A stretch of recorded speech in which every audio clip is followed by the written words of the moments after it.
The Equitable Life Assurance Society presents This Is Your FBI.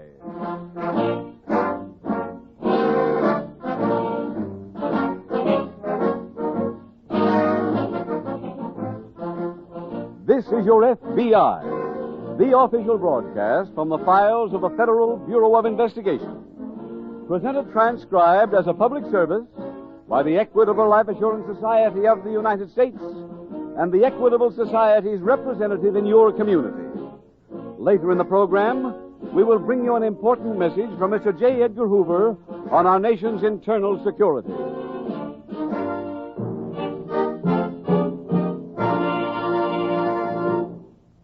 A shrewd psychologist who has had contacts with numerous leaders of American business once remarked, "Success and self-confidence go hand in hand.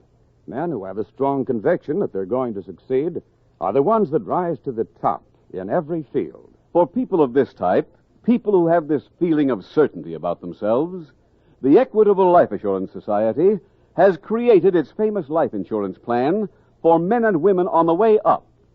Do those words describe you? Then you'll be interested in about 14 minutes when I give full details of the Equitable plan for men and women on the way up.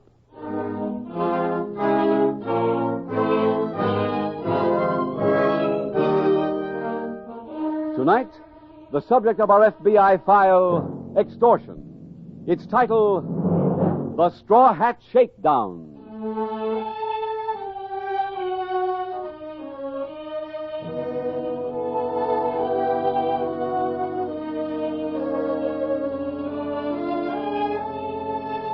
The many different types of lawbreaking with which your FBI is called on to deal is one large group which might be classified as crime by terror.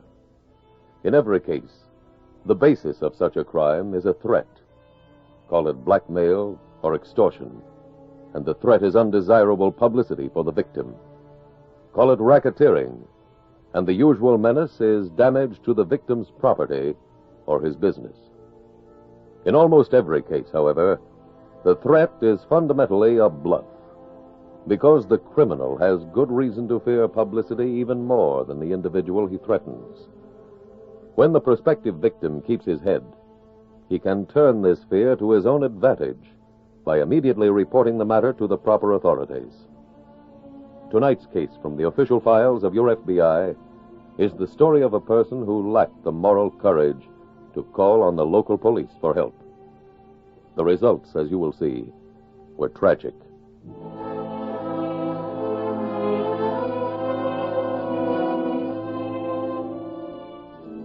Tonight's FBI file opens in a New England state.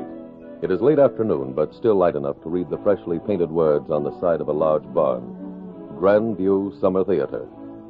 In a field beside the barn are the actors waiting for rehearsal to start. Seated in an ancient weather-beaten wicker chair is a middle-aged woman. A casually dressed, good-looking man approaches. Hello, May. How are you, Elliot? Oh, bored, thank you. The quiet countryside, how I loathe it. Has the Gauleiter been around? Oh, no, darling. Our dear director doesn't mix with the actors. Familiarity breeds that thing, you know. Well, I must say this summer bid's fair to be as ghastly as the rest of the season's been. Slow year, dear? Oh, one show that staggered to Broadway and a month on the road with a well-basted turkey. Where'd you play? Mostly towns where the audience ate their young. Mr. St. Clair, I wonder if you'd run over our scene. I'd like some advice. Buy a textbook on plumbing and study it thoroughly. Oh, I'm serious. Having watched you through one rehearsal, so am I. Well, I don't consider that very funny, Mr. St. I Clair. didn't intend it to be, young man. Now scat. Scat! Oh, well, sure will. I'd forgotten how tender a juvenile can be. Oh, I wish I could forget this whole engagement. I'd like to be in a plane right now, winging westward to the land of the cinema.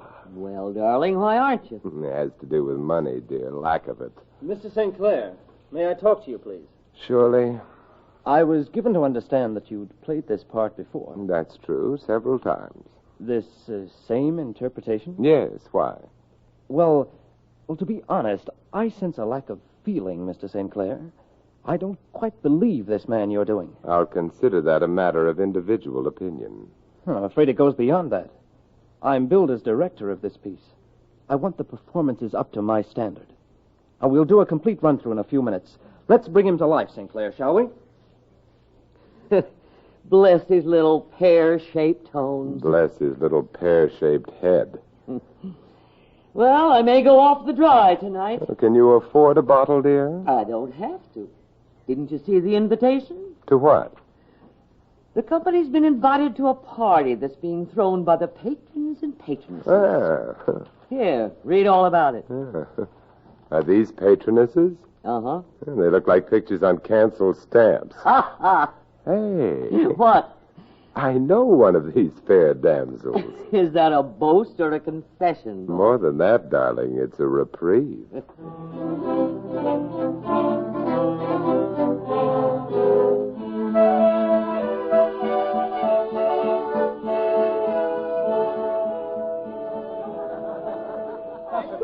Hey, darling, where have you been hiding? I've been right here, taking dead aim at the punch bowl. Have you dug these people? No, I've been too busy, Elliot. Just sample that slob over there in the billiard screen. Oh, Elliot, you're cynical. And what makes you such a little ray of sunshine? The punch bowl, darling. Pardon me, honey. I see my friend has finally arrived. Oh, I didn't know you had one. Edith? What? Elliot, Sorry to surprise you like this. what are you doing here? I'm one of the trained seals on exhibit. Real live actors and not 20-inch, life-size. You're a member of the company? Yes, I was a last-minute inspiration on the part of the management. Oh, Well, your joy at seeing me is touching. what did you expect? I thought there might be an ember. You're wrong. That obese little man who just gave his hat to the maid, is that your husband? Yes, and I... Just a minute. He's paying his respects to the hostess. He'll be a while. Please let go of my arm. He's gotten rather flabby, hasn't he? Elliot, please. Darling, I want you to meet me at the barn in an hour. No. We can't talk here. But I don't want to. Edith, dear, you know my temper. I'll be at the barn in an hour. Don't keep me waiting.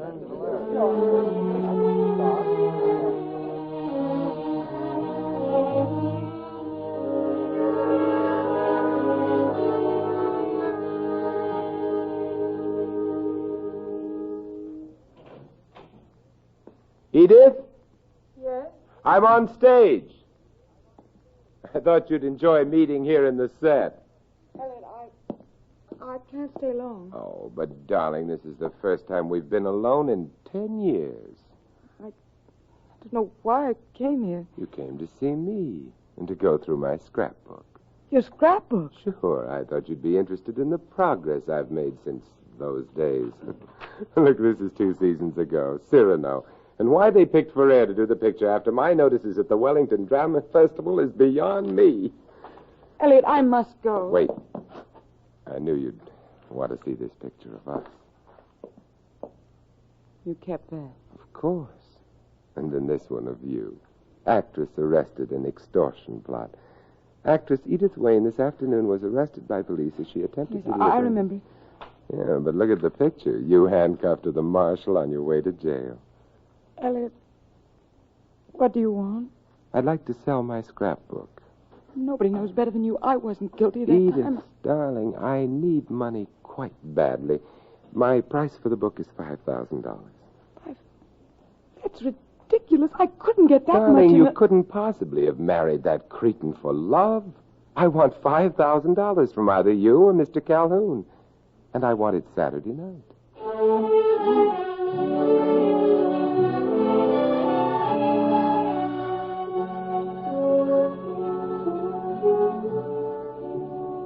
The following day at an FBI field office in a nearby city, Special Agent Jim Taylor returns from the file room to find an old friend, Grandview Chief of Police Earl Fremont, waiting for him.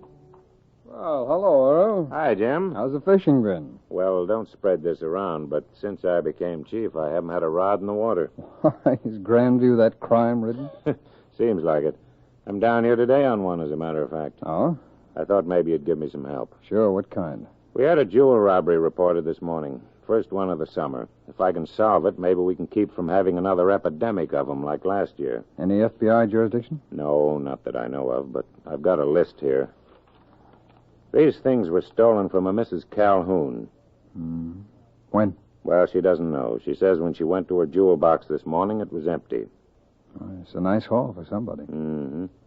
If you'll send a copy of this to Washington, Jim, for your National Stolen Property file, it might help. Sure, we can do that. Well, when are you taking your vacation this year? I can't even put in for one till I get this desk a little cleaner. You come up our way when you do. I'll guarantee a limit catch every day. Okay, that's a deal. And, Earl, when Washington reports on any of this jewelry, I'll call you.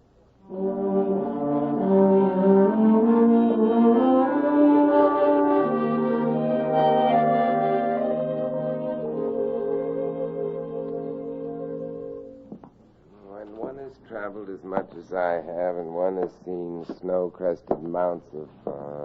when one has seen snow-crested mounts... snow-crested mounts silhouetted against a leaden sky. Oh, come in. Oh, Edith, darling, come right in. Sit down, darling. I've just been studying. Even though I've played this thing 3 times, 150 sides is still a mouthful. I don't suppose you'd care to cue me. Elliot, why did you mail me that letter? Oh, you received it? Yes. I was shocked. Oh, but darling, in every drama, the letter plays an important part. I suppose you were shocked by that part about killing you? That was merely for dramatic effect. Now, did you bring the money? Yes. Splendid. I'll take it, please. First, I want a promise. Of course. You'll never ask for more? Oh, I'm surprised at you. Do you promise? Solemnly. Now the money. Here. Elliot, is this all? Yes, darling, and don't feel badly. Your money's going to a worthy cause. With it, I shall be able to invade Hollywood, and all because of the inspiration you've given me in this envelope.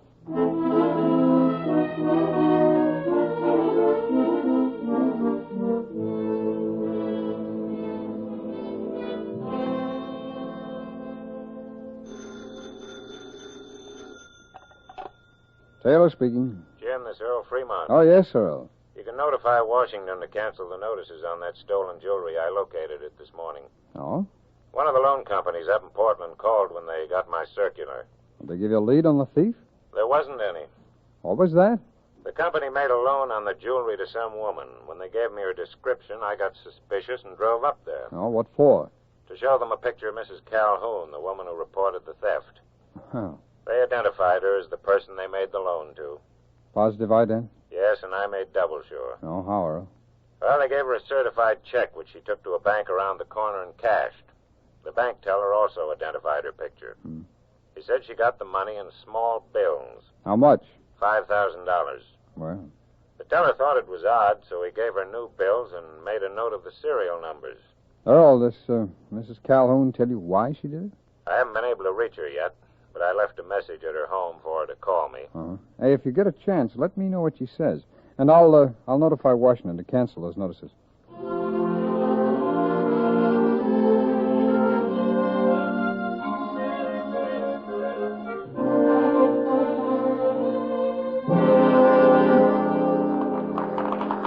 Why doesn't the fool leave the curtain down? He wants to see how many times I can bow. Oh, thank you, you fools. Keep it down. Well, Mr. St. Clair, what'd you think of that? Of what? I got 3 big laughs tonight. Child, those weren't laughs. The audience was breathing a sigh of relief at your departure. Don't let him kid you, Joe, dear.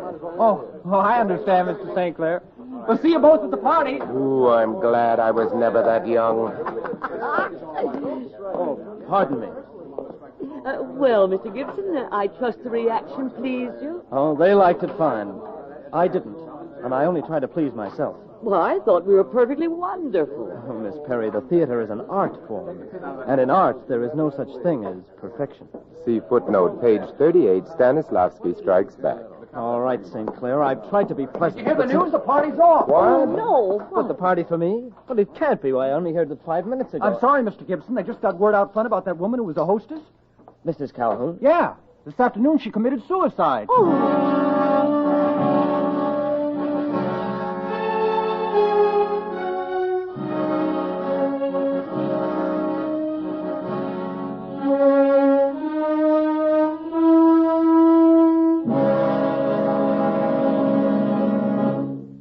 We will return shortly to tonight's case from the official files of your FBI. Now, for a moment, let's consider an entirely different type of case. One which shows American life and American character at its best. The case of Harry Stratford. Harry got out of the Navy early in 1946, landed a job as an advertising writer, and made good. His starting salary was small, but he's been raised again and again. Today, in his early 30s, he is still on the way up. Isn't that so, Harry? Well, let's hope so, Mr. Keating. 3 years ago, Harry heard about a special Equitable Society life insurance plan for people of his type, made to order for men who are determined to get ahead. It's known as the Equitable Plan for men and women on the way up, for people of any age who expect to advance in salary and responsibilities in the years ahead. It differs from other life insurance plans in one important respect. It's flexible, can expand or contract. When your income goes up, your insurance can keep pace. In short, this plan is geared to your future success. Last year, I got a pretty nice raise. I figured this was a good time to take advantage of one of the options in my Equitable Plan and move up into a higher life insurance bracket. The second big advantage in this Equitable Plan is this. Until your salary does go up, the cost of this plan can be kept exceptionally low. Yet your family gets the life insurance protection they need. While I was earning less, I paid less money on my Equitable Plan. So life insurance never became a burden. Why not take a leaf from Harry Stratford's book? Ask your Equitable Society representative for full details of the Equitable Plan for men and women on the way up. Or send a postcard care of this station to the Equitable Society. That's EQUITABLE. The Equitable Life Assurance Society of the United States.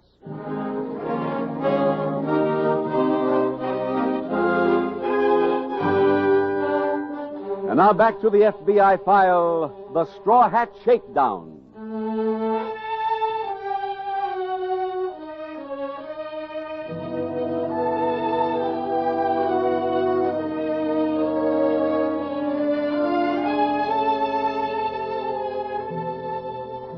One reason for the tragic suicide of Mrs. Calhoun in tonight's FBI file is the complete inconsistency of present-day society in its attitude towards men and women who have served prison sentences. We want them to reform, and yet make it immensely difficult for them to do so. Their record becomes a lifelong handicap. Many employers turn them down for jobs. So-called respectable people refuse to associate with them. The end result is to drive many of them back into the criminal career from which they have sincerely wished to escape. Today, in this country, there are thousands of men and women on parole, others just released from prison, who are looking for a second chance. They should be given that chance.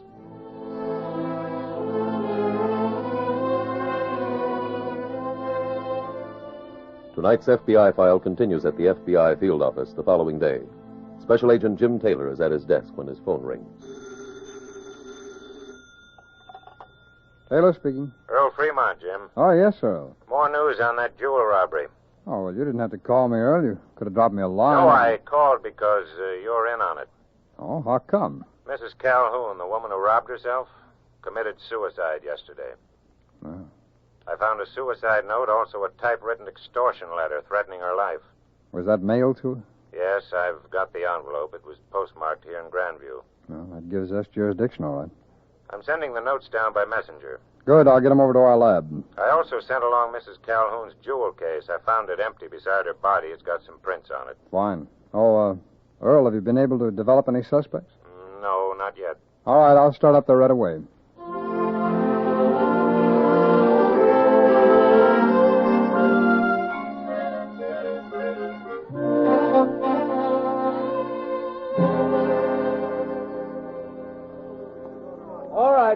All right, third act, please. Can't start rehearsal yet. Mr. St. Clair isn't here. Not yet. He'll show up. Mr. St. Clair was due and everybody else. Someone mentioned my name.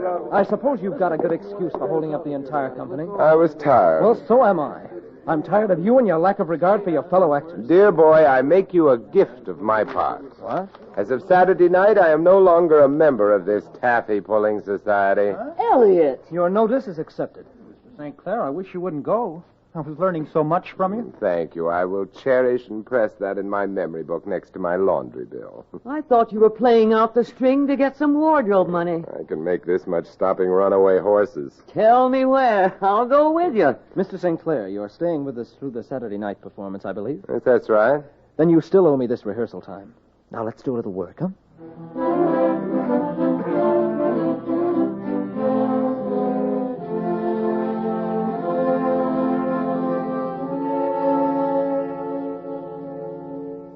Earl, that Mrs. Calhoun case took another turn. Which way, Jim? Well, I didn't report it back on those fingerprints from the jewel case. They were hers. Well, nothing odd about that. No, but Mrs. Calhoun had a record. The criminal record? Yes, she was arrested 10 years ago for extortion. Served 3 years. I'll bet no one here in Grandview even suspected that. Her name then was Edith Wayne. She was arrested delivering a note. She said at the time she got it from someone named Parker. They ever find this Parker? Yeah, but he wasn't prosecuted. He denied her charges, and there was no way that she could prove them. Parker? The extortion note I found by Mrs. Calhoun's body was signed with the initials G.P. Parker's first name was George. Yeah, could be he came back. Have you got anything on him? No. As I said, he wasn't prosecuted. I got what might be a lead from Mrs. Calhoun's chauffeur. No? He told me he drove her to Portland and back the day she took the jewelry to the loan company. Back to the Calhoun home? No, to a barn they're using for a theater out on Route 11. The chauffeur says she held a manila envelope in her hand all the way down there. When she came out of the theater, she didn't have the envelope. That could have been the money. Well, if it was, she gave it to somebody in that theater. Mm-hmm. Have you been over there yet? No, I just got this dope on the phone. Well, come on, Earl. Let's drive out to the theater.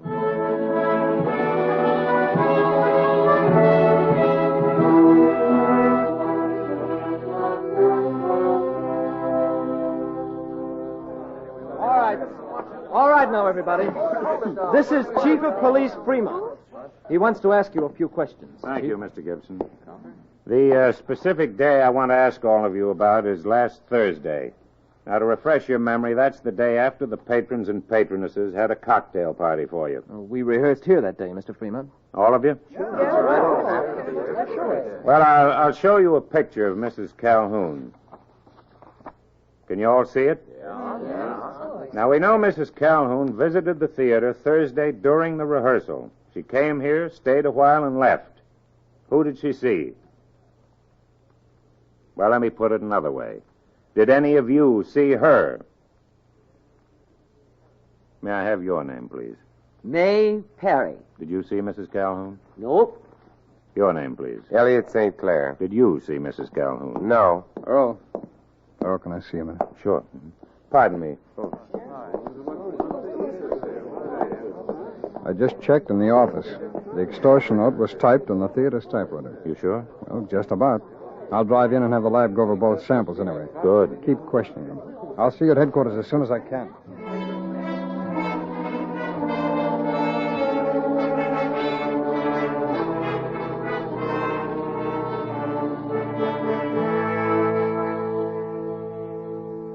Earl, the lab just confirmed our theory. The typewriter was used on the note, but it's no help. No, why not? Well, I just found out that typewriter in the theater office is almost public property. The actors use it, the office help uses it, the stagehands borrow it sometimes. It's all over the place. So even knowing the note was written on it doesn't pinpoint any suspects. Yeah, that's true. If we only had a fingerprint or some physical clue we could work on. In your questioning, did you touch on that GP business? I asked if any of them knew a man named George Parker. None of them did. Oh, I brought Edith Wayne's record back with me. Here's all we've got on who Parker might be. Said he was a male model, living at 33 Medicine Street. Well, Jim, how about checking there? I did. Nobody remembered him. If we could only get some kind of description. Wait a minute, Earl. I think I'll go into town and cover one more angle. I'll be back as soon as I can.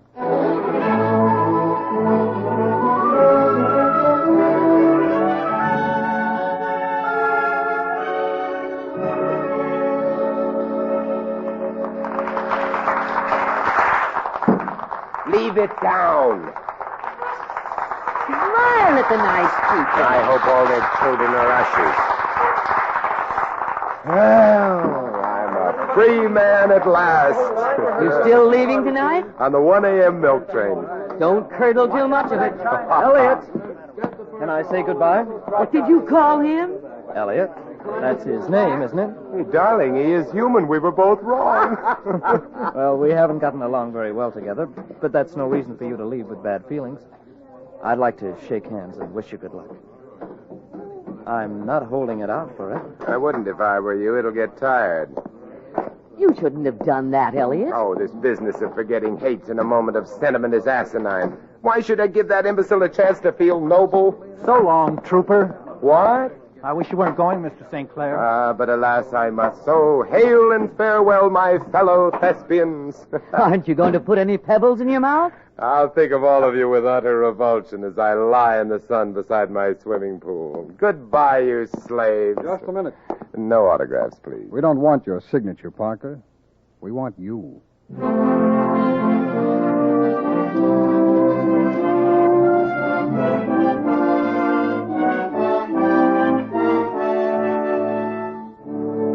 George Parker was convicted in federal court of the federal extortion statute and sentenced to serve 5 years in a federal penitentiary.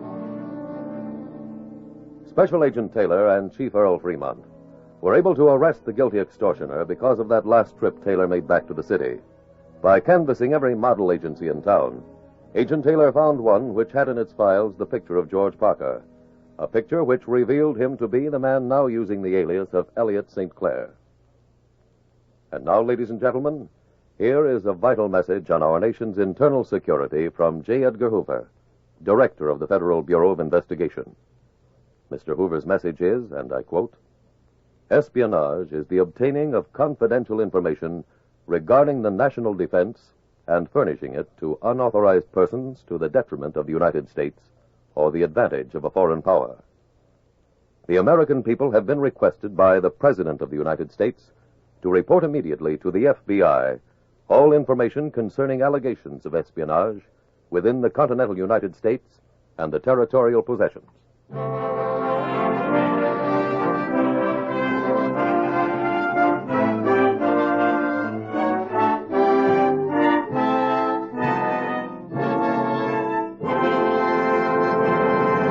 Now, one last word on the Equitable Society's plan for men and women on the way up. Remember, it's made for the man who knows that the day's not too far away when he'll tell his wife, "Hey, Madge, good news. I've been promoted to a bigger job." Are you that kind of man? Then don't wait another day. Ask your Equitable Society representative to work out your own personal plan for a man on the way up. Or send a postcard care of this station to the Equitable Life Assurance Society.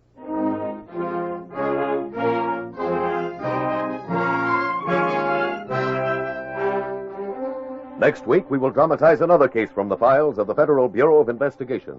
Its subject, robbery. Its title, Old Mother Larceny. The incidents used in tonight's Equitable Life Assurance Society's broadcast are adapted from the files of the Federal Bureau of Investigation.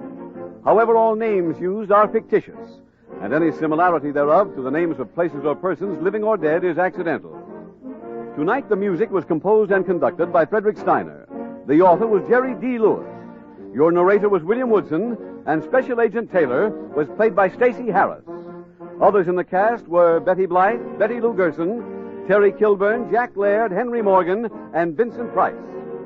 This Is Your FBI is a Jerry Devine production. This is Larry Keating speaking for the Equitable Life Assurance Society of the United States and the Equitable Society's representative in your community, and inviting you to tune in again next week at this same time when the Equitable Life Assurance Society will bring you another thrilling transcribed story from the files of the Federal Bureau of Investigation.